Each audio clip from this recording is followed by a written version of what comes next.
All right, welcome to this explainer. What happens if the Federal Reserve refuses to cut interest rates for an entire year? Just think about it. No cut in the spring, zero rescue in the autumn, just a frozen policy rate sitting there flashing like a massive warning sign over the entire U.S. economy. Now, the absolute crucial point we need to establish right up front here is that a no-cut year doesn't mean instant economic collapse. The economy doesn't just fall off some sudden cliff. Instead, it gets slowly suffocated by friction and persistent constraint. It's not a sudden disaster, guys. It's an enduring, heavy pressure that touches literally every single choice we make. And this scenario starts from a very real place. According to the July 2026 Monetary Policy Report, the Fed's target rate is frozen exactly here, between 3.5% and 3.75%. The committee has kept it locked at this exact level since the absolute beginning of the year. And every time the market begs for easier money, well, the answer is just a flat no. We can actually already see this strain in the data. Take second quarter U.S. GDP growth, for example. It slowed to an annual rate of 1.5%, which is down from 2.1% in the first quarter. This proves the economy isn't in freefall, but man, it is under significant strain. The Fed is clearly looking at this and consciously choosing patience over economic relief, basically fearing the risk of cutting too soon way more than the pain of waiting. The anatomy of this pain is super interesting. The damage doesn't just hit all at once in one big dramatic strike. It arrives in layers. It's a sequence that squeezes the economy step by step. It starts with housing, right? Then it bleeds into credit, softens hiring, and ultimately slows down the entire GDP. It's basically a massive endurance test for the whole country. Because every decision made at the central bank ultimately comes down to balancing its dual mandate, maximum employment on one side and 2% inflation on the other. A steadfast refusal to cut rates makes it feel like they're explicitly choosing the inflation fight, practically forcing everyone else, businesses, households, you and me, to just live with the tough trade-off. So let's move to the first major ripple effect. The first ripple, housing walks through mud. This hits home, quite literally. I love this quote from the source material. The housing market keeps moving like it is walking through mud. If rates stay high, first-time buyers get squeezed the absolute hardest because they simply don't have an existing equity cushion to fall back on. Refinancing stays entirely unattractive. Builders face slower demand, and renters get locked up in a stalled market because buying becomes harder, which keeps more people stuck paying rent. It completely alters the lifetime line of millions of Americans trying to upgrade or downsize. Moving right along to the next phase, the second ripple, consumer credit. Because once housing gets locked up, that pressure doesn't just vanish into thin air. It bleeds directly into consumer credit, fundamentally changing how you manage your monthly budget. This is where monetary policy gets deeply personal and honestly highly emotional. A car that seemed perfectly affordable at a lower rate suddenly becomes incredibly expensive. Stubborn credit card balances get way harder to carry. Families find themselves delaying vacations or, putting off necessary home renovations. You start seeing rejected loan applications for things that were previously well within reach. You don't experience rates as a macroeconomic concept. You experience them as that painful monthly deduction on your statement. Which brings us to the next structural impact, the third ripple, the engine of business and labor.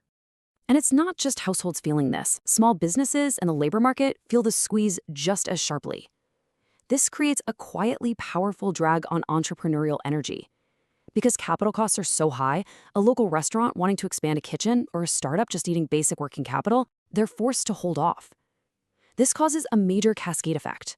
Fewer jobs get created, wage gains slow down, and local economic activity just weakens. Even if a business has the demand, they might not be able to seize it simply because the cost of borrowing that capital is just too steep. The labor market essentially transforms from an engine of opportunity into a psychological battlefield. Before this, we had confident job switching and really easy expansion. But in a no-cut year, workers decide to stay put. They're unwilling to gamble on a tight market. Recruiters get much pickier, and employer confidence rapidly fades. People start acting like the next big opportunity is much less certain than it used to be. Now let's zoom out a bit to the macro level. The fourth ripple, Wall Street to Washington. Because equity investors absolutely hate this specific type of uncertainty. The conversation on Wall Street totally shifts from is the economy growing to how much growth can actually survive this rate level. Stubbornly high U.S. rates create a powerful squeeze. Treasury yields remain high, making massive public deficits much harder for the government to finance over time. And internationally, This keeps the US dollar aggressively strong, which then sends shockwaves globally, stressing foreign central banks and putting heavy pressure on emerging markets that are practically forced to absorb our economic signal. And of course, politically, the central bank becomes the ultimate target for everyone's frustration. Just to impartially report what the sources are saying here, one side accuses the Fed of strangling the economy and hurting everyday people, while the other praises them for demonstrating necessary toughness on inflation. The Fed is caught right in the middle of this blame game, trying to communicate patience without sounding completely detached from the public's real-world pain. This leads us to perhaps the most profound change, the core shift, the psychology of endurance. Because the deepest, most systemic impact of a no-cut year isn't just in the numbers, it's in our heads. It completely rewires the psychology of the American household. See, when we expect relief, we can tolerate temporary pain pretty easily. But when people stop believing that relief is right around the corner, they adopt a defensive new normal. They save more, they delay upgrades to their homes and cars, they hold on to old appliances longer. This defensive behavior actually cools the economy entirely on its own, well before any official statistic even captures it. So, the crucial point to take away here is that expectations are actual economic forces. Think of trust as liquidity. It's the confidence that keeps business flowing and costs manageable.